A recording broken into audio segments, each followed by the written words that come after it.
Morning guys, David here from Sunshine Acres. Today we're doing the first service on an XC1100 50-hour service. Things you will need are an oil filter, some diesel oil. We've chosen the Kubota oil in this instance, but any of the CK4 oils will do, designed for a diesel. You will need an oil filter puller, a 10mm Allen key, and a 13mm spanner. So I'll just give you a little walk around and show you what we're up against. Okay, so first thing you're going to need to do is you're going to need to raise the boom and lift the bonnet. You'll need to pull the pin on this guy here and drop it down. The thing I do like about this is it's hinged and it is permanently fixed. That goes there. Now our only real obstacle here is the oil filter, which is, as you can see, down inside there past the exhaust. So accessing that, it's actually right down in there. So that's our only real obstacle. We will remove the side panel for better access. Coming around the back, the oil drain is done through here, but if you have a look underneath, there is an access panel if you needed to, but obviously I think you would need to be on a set of ramps, and that's not a feasible solution. We will remove this rear panel as well, just so we can get some better light in there. Alright, so to remove these guys, it's really just two screws or bolts here and here. They're 13mm, and they're just clipped on there and there. They are on tight. I've already removed this side. So as you can see, it doesn't just lift straight off. We might actually have to pry it off a little bit. So I'll do that off camera. I'll get this off. There's no need for you to watch me doing that. Same thing on the rear here, 13mm. I believe there's 6 of those, and you might want an ocky strap to hold this up. Now, you probably don't actually need to have this up and remove this rear panel, but we're doing that for visibility and to let extra light in. Alright, so now we've got all the covers off. These were on pretty tight. I think after you've used them a couple of times they'll get looser. The oil sender wire will need to come off so you don't risk snapping it off trying to get at that oil filter. It's not so bad now that we've got it apart, so that's actually pretty reasonable. Might just give it a little loosen and then heat the engine up a little before we do it, but just loosen it enough so that we know it can come off from hand tightness. Looking all around, it's pretty easy to access. This is what the rear of it looks like. While we've got it apart, we'll give the radiator a bit of a clean. There's our pre-diesel filter that we will replace as well, and our drain as well. We've also have a water filter over there, which we don't need to change. Coming in and around, it's actually quite a nice machine to service. Hydraulic change is going to be nice and easy. It's just here.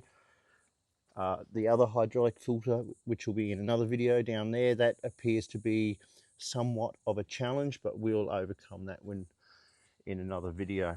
Today we're focusing on engine oil. The engine takes 5 litres of oil, or 5.1.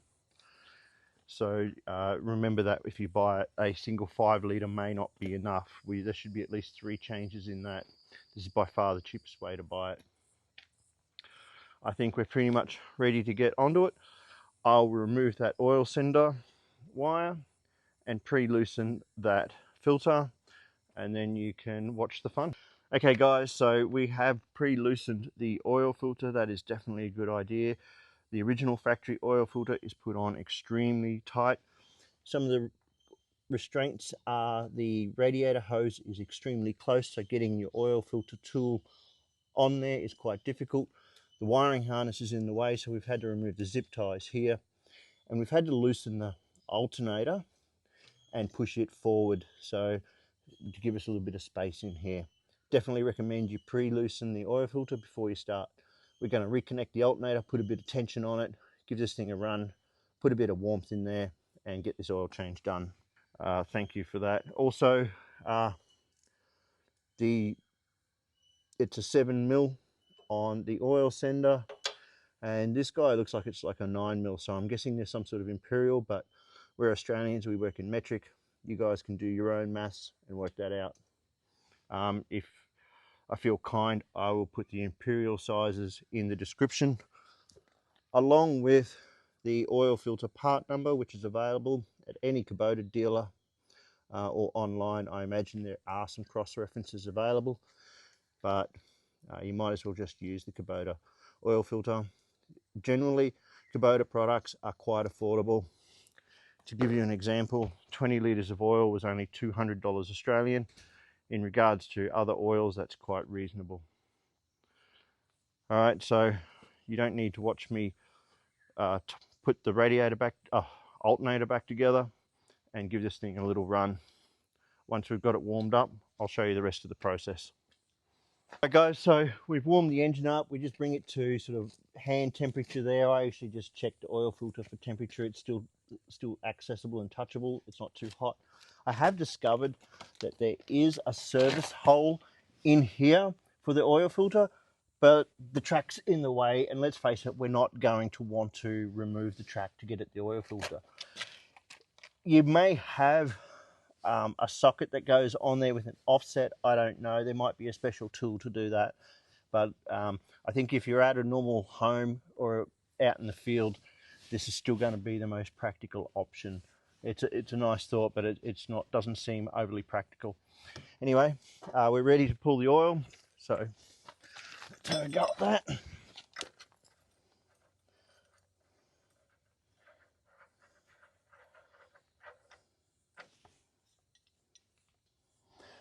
I think we will need to remove the oil filter filler because there will be a vacuum on this guy.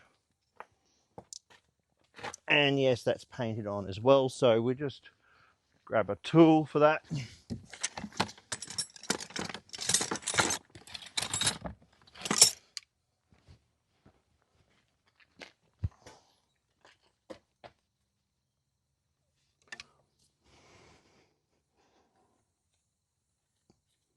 Okay. All right. And yes, it's a nice slow drain, so this is why you could definitely see it's worth doing. That's not super warm, so yeah, I would definitely let this get nice and warm before you attack that. So while that's draining, we can have a look around. We're not going to want to remove this oil filter till we've got the oil out, although we probably could. We're just letting some of this cool down a little bit more.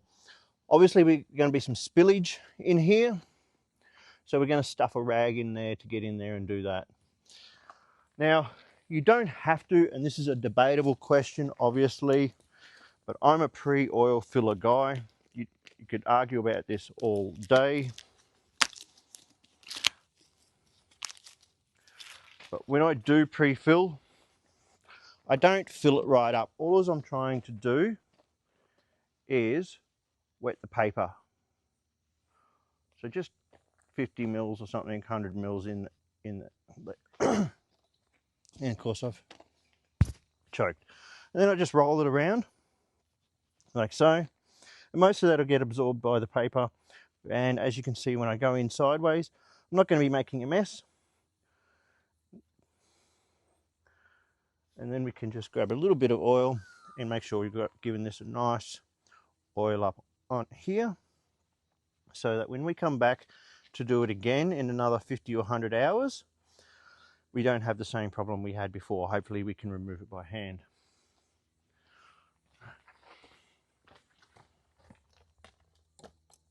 Okay, all right, so give us 5 minutes and we'll be back to show you how to fill it. Okay, so we removed the oil filter. There are some space restrictions getting it in there. That hole is important because the thread size and the size of your filter would bang up against here.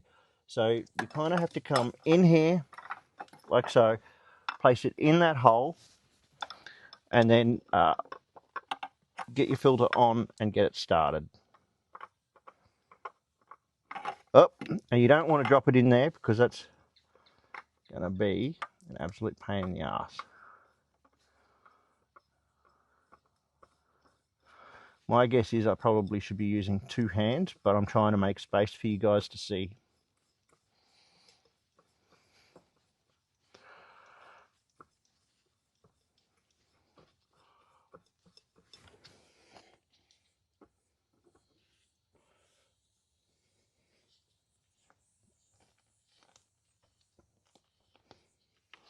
So that's there like so. I'm just going to use a clean rag. So I do have a little bit of oil on my hands. So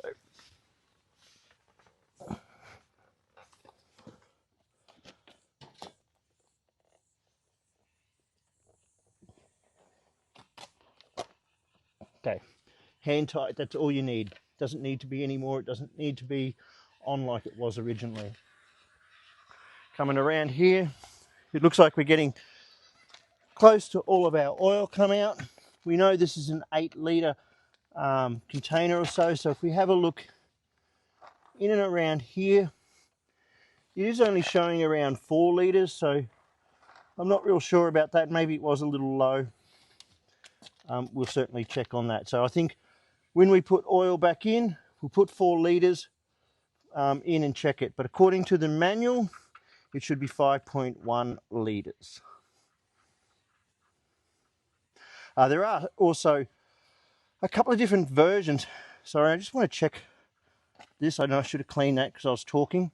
There are a couple of different versions of this engine. So it may vary depending on that.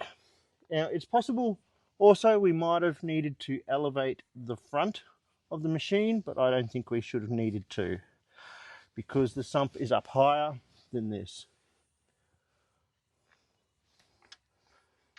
So just inspecting our rubber seal, that's in good condition. I'll probably just lubricate that a little, just so it doesn't seize on there.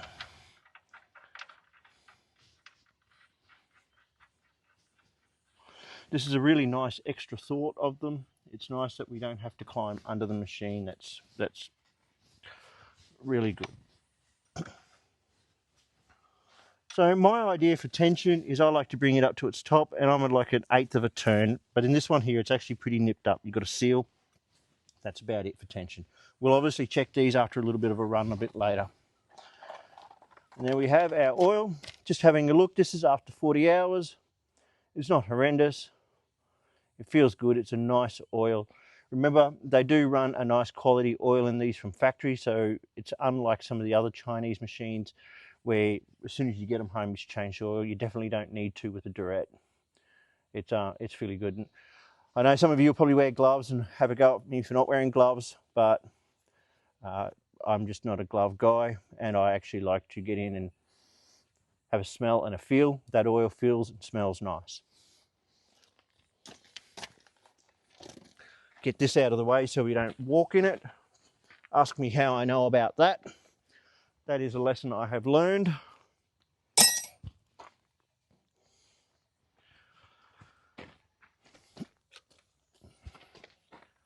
Some of you might want to use a filter, a funnel. I'm using this jug today. There's no right or wrong way.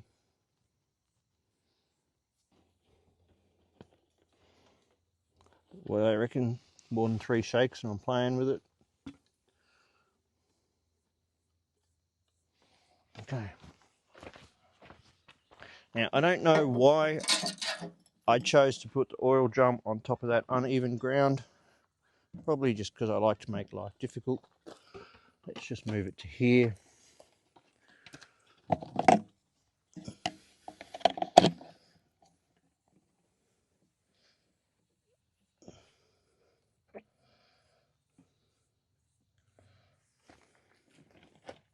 So we have confirmed online that the Kubota D1105 can take between 4 and 5.1 litres depending on the oil pan. If it has a 100 milliliter or millimeter oil pan, it takes 4 litres.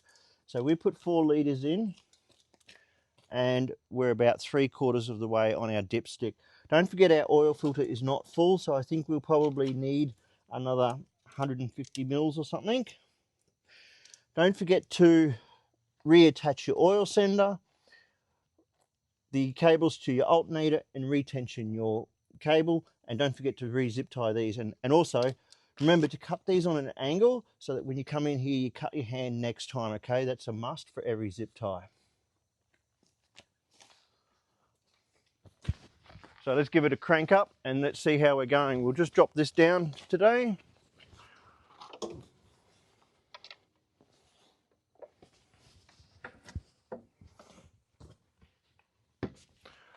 Give it a 7-second start.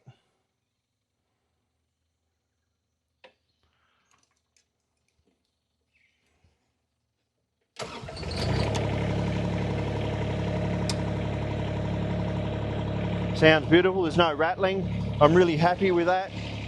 So just in summary, a couple of things to think about is how you're going to access this oil filter.